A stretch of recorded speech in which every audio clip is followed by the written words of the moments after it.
พี่น้องต้นเข่าซูปิยาได้ขึ้นจอไทม์สแควร์ประเทศนิวยอร์กใจกลางกรุงนิวยอร์กเรียบร้อยแล้วน้องต้นเข่าขึ้นจอบักใหญ่พี่น้องเอ๋ยอยู่ไทม์สแควร์ซึ่งจอโปรเจคเตอร์จอนี้นะจะมีคนชมมากที่สุดพี่น้องเอ๋ยประมาณวันละ500,000 คนพี่น้องเอ๋ยเป็นจอไทม์สแควร์ว่าซั่นเขาจะว่าเป็นอย่างแก้เลยขึ้นมาติเนื่องจากว่าน้องต้นเข่าซูปิยาเนี่ยเป็น1 ใน 3ที่ชนะการประกวดที่สุดแห่งปีไทยรัฐอวอร์ดประจำปี2569หรือว่า2025ตู่เต้าซันตะเวนติไฟไทยรัฐพระเจ้าสิมีการประกวดไทยรัฐอวอร์ดที่สุดแห่งปีทั้งสิ้น12 สาขา3 สาขาที่เป็นอันดับ1อันดับ2อันดับ3จะได้รับรางวัลพิเ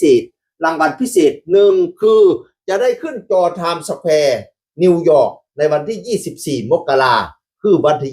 24มื้อเนี่ยขึ้นจอเรียบร้อยแล้วน้องต้นเขาขึ้นจอเรียบร้อยแล้วและ2จะได้ขึ้นจอ The EM District ใจกลางกรุงเทพในวันที่24 ถึง 26 3 วันเลยนะกรุงเทพได้3 วันเลยอันนี้กระจอบักใหญ่กลางใจกลางกรุงเทพพี่น้องเอ๋ย24 25 26คันไทม์สแควร์นิวยอร์กประเทศสหรัฐมื้อเดียว24มื้อเดียวแล้วก็จะได้ขึ้นหน้า1หนังสือพิมพ์ไทยรัฐฉบับพิเศษที่รวบรวมประวัติผู้ชนะในวันที่25 มกราคมพี่น้องเอ๋ยน้องต้นเขาได้ลำดับ2ข้าเจ้าให้3ลำดับ2นี่ก็ได้ขึ้นได้คะแนนทั้งสิ้น1,381,018 คะแนนแน่นอนที่สุดเลยพี่น้องเอ๋ยที่สุดของที่สุดเลยปะทูเอฟซีข้าเจ้ามาอุ่นหนาฟ้าข้างพักแท้สาวน้อยมหัศจรรย์อายุเพียง14 ปีเท่านั้นพี่น้องเอ๋ยเอฟซีหลายงานนี่มือละ2 งานก็มี3 งานก็มีแต่โกโก้เทิงเรียนหนังสือนำเทิงงานนำเป็นเทิงเฮ็ดงานพร้อมพี่น้องเอ๋ยขึ้นเวทีแต่ละที่เวทีม่วงมาไล่บ่สั่นโอ้ยสุดข้อสุดแขนเป็นนักร้องที่ปลุกกระแสลูกทุ่งภาคกลางให้ดังกระหึ่มมาอีกรอบลูกทุ่งภาคกลางมันอยากเงียบเหงาอยากซบเซาในส่วนพี่น้องเอ๋ยแต่ว่าน้องต้นเขานี่ล่ะมาปลุกกระแสให้ลูกทุ่งภาคกลางนี่เกิดการตื่นตัวมากขึ้นไปเวทีต่างๆนี่คนอยากไปเบิ่งน้องต้นเขาพี่น้องเอ๋ยสังกะสีเนี่ยสังกะสีแตกโตเต็มว่าทอไป